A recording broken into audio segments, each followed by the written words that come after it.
Is it rolling, Bob?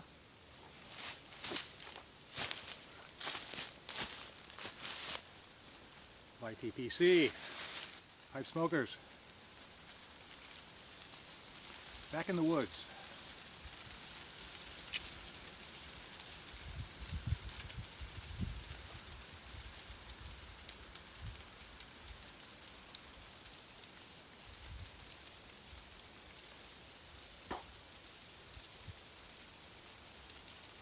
Close one, just as I lit that match, a little breeze came through.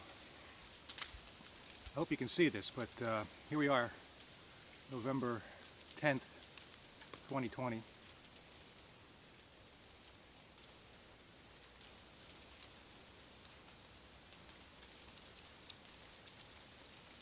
Mid-autumn in New England, USA.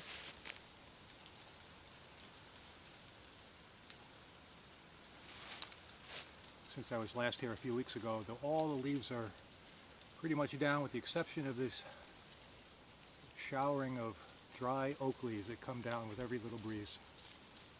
A couple more windy days and there'll be no deciduous leaves on the trees at all.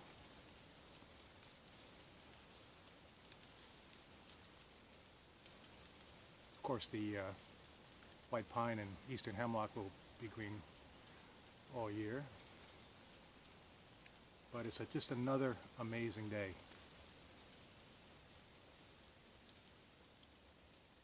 Warm, about 70 degrees, gentle breeze, blue sky.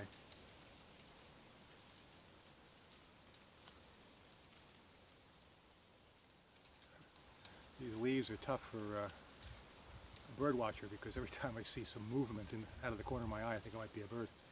But not too many birds around today.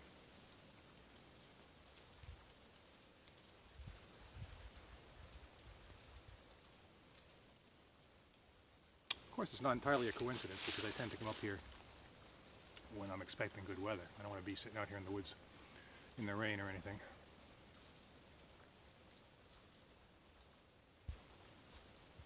Although that has happened.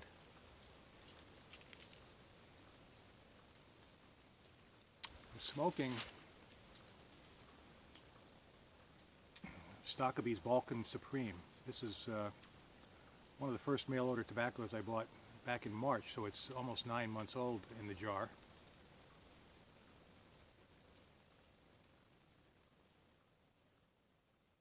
Figured in observance of my trip to the woods today I'd break out one of my older tobaccos. Not that 9 months is terribly old, but that's what I got.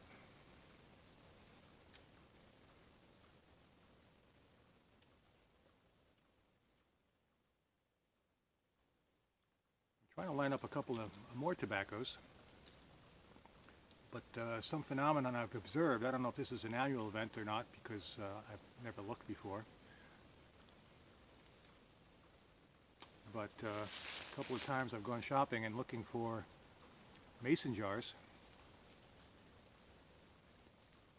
There were none, at least none of the size that I'm looking for. They were pint-sized, wide-mouth, kind of squat little jars that hold a couple of ounces quite nicely.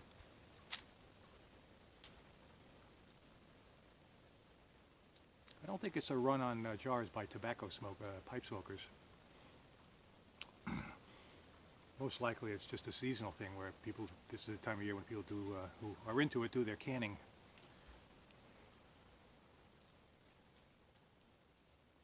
Preserving their fall harvest for the winter.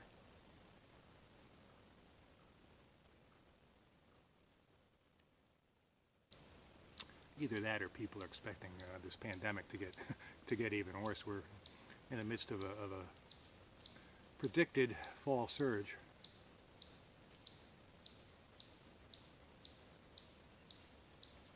Some people are predicting a very dark winter with a lot of virus going around. The central part of the country is getting hit really hard. The Dakotas and Wisconsin and up that way. And being largely rural states, they don't have a lot of hospitals around and systems are getting overwhelmed. It could get very, very nasty in the near future here.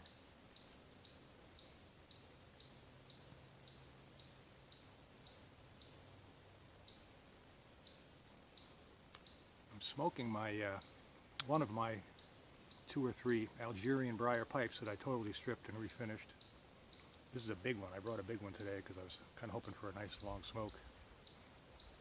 Look at it. Big, deep bowl, pretty good diameter. Nice pipe. Can't remember if this is the original stem or one I made.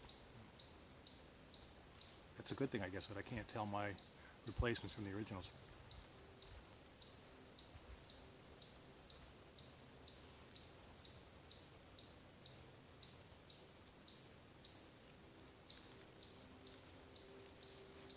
My fancy beach stick tamper.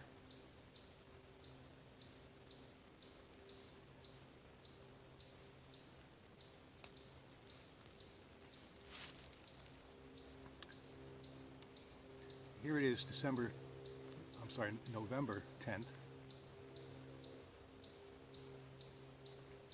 1 week, 1 full week past the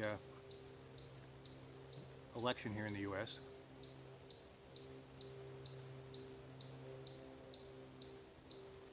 And there are still those who are not convinced that we have an answer to who our next president will be.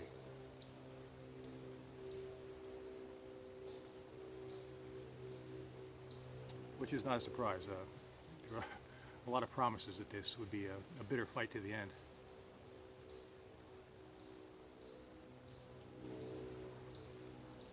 I don't think most YTPC members get too political, and I think that's for a good reason.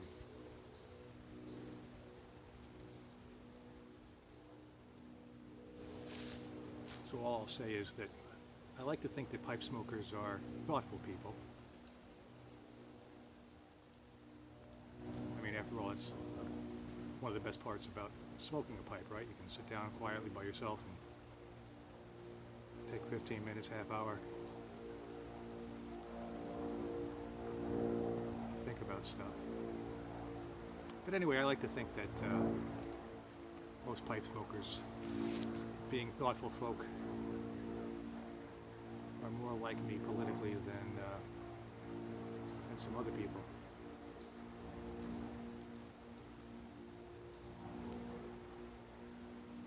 I think I'll leave it at that.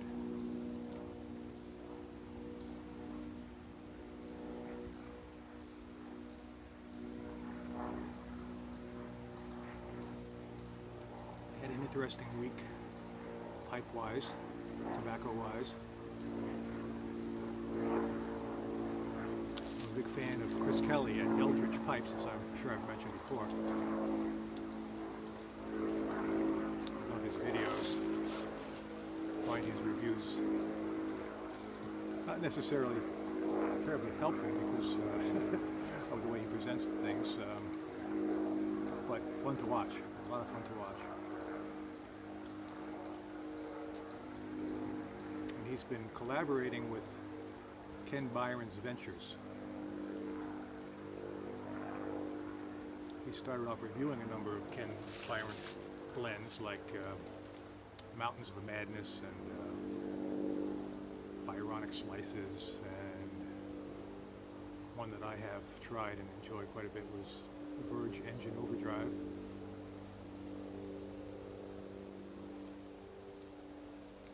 And then Chris did a couple of videos talking about a collaboration with Ken Byron Ventures.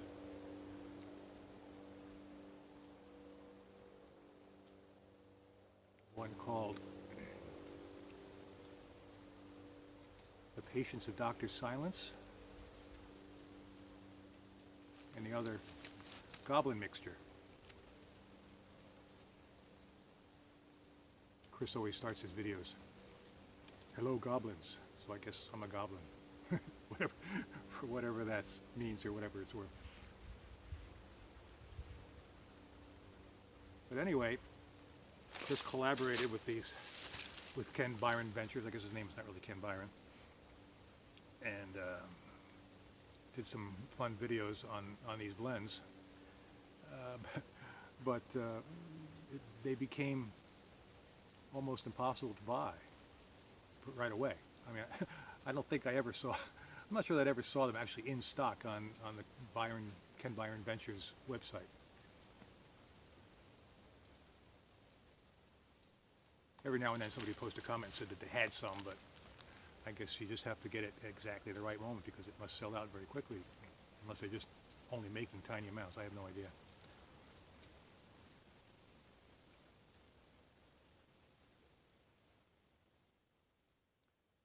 So finally I wrote to Chris on email and I said, hey Chris, this guy's not doing you any favors because you're doing this work and making these videos and promoting his tobaccos,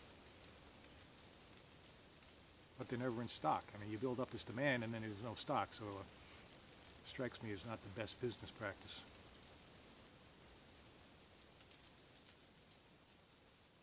So Chris, being the great guy that he is, he volunteered to contact Byron Ventures and see if he could scare up some for me, and then they wrote back pretty quickly and said that they were going to put it up on the website, and they did, and I snagged a couple of ounces of goblin mixture,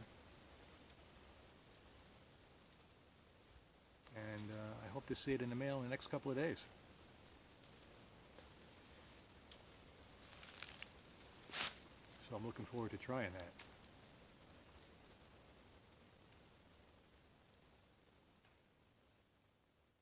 That's one of the reasons I was looking for mason jars, so I'd have a jar ready. I've got, I don't know, a dozen jars. How many come in a pack? 6 or 8? No, it's not 8, because I'm sure I don't have 16 jars, but probably have a dozen jars at least, but they're all full. And I could use a few more jars. I got a little bit more space in my tiny little cellar, little cabinet I made.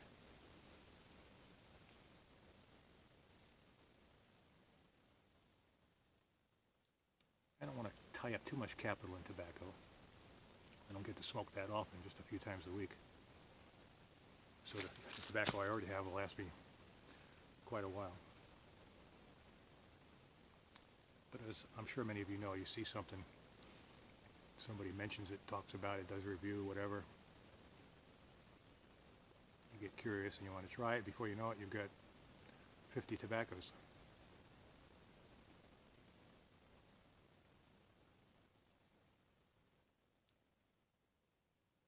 This was pretty good, Balkan Supreme.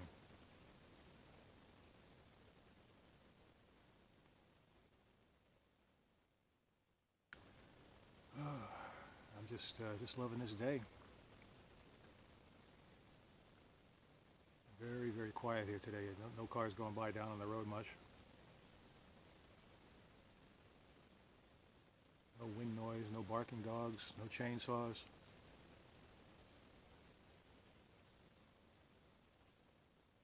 I think this will be a bit of a last hurrah, though. I mean, the hammer has to fall any day now, and I think by the end of the week the temperatures are going to drop by about 20 degrees. We're going to get some rain.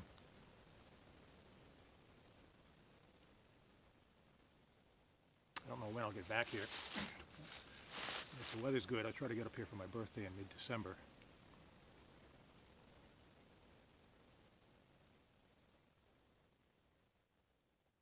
Still trying to make up my mind. My plan was to stop on the way home today to pick up pine for this this little smoking hut that I'm trying to build. I'm trying to use native lumber, and there's a sawmill not far from here. Where I am now, I'm 2 hours drive from home, and sort of on the way home, but out of my way quite a bit, is this sawmill where they just take local logs and they mill them into rough lumber, which is exactly what I was hoping to find, something right from this area. Theoretically, they could be pine trees from right around here, and I like the idea of using that rather than, I mean, I could build this thing in a day, go to Home Depot and buy some T111 plywood and knock something together, but that won't have quite the rustic feel that I'm hoping for.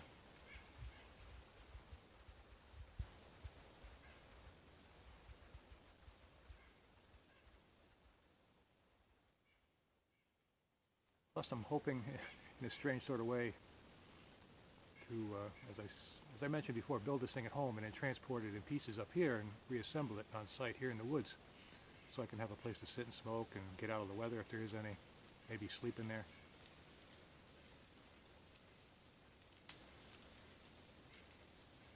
But I want to make it as much as possible out of just natural lumber, steel nails, not too much in the way of manufactured materials. So when I'm dead and gone, this thing can just rot and fall back into the forest floor.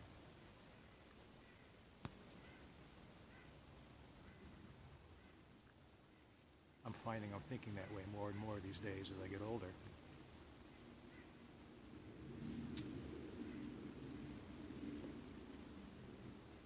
But I don't want a whole lot of detritus left behind.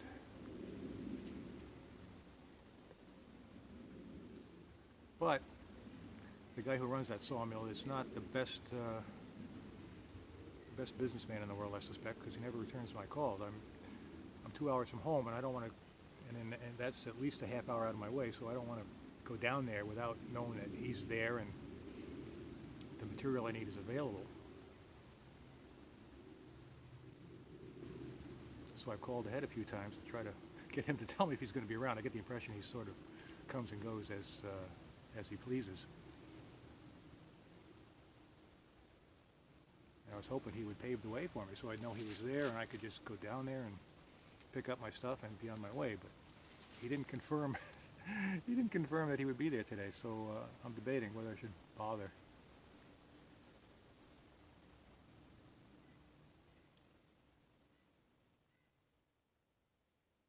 The only reason that's an issue is because it would mean cutting my day short here, especially with being mid-November. The days are short now. It starts to get dark around 5 o'clock.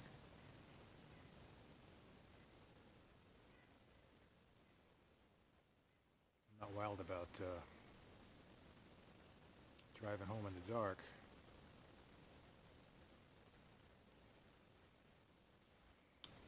So I have to leave here mid-afternoon, really, which is coming up soon.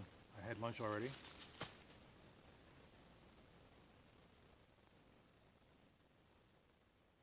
When I finish this bowl, it'll be time to start thinking about getting ready to go.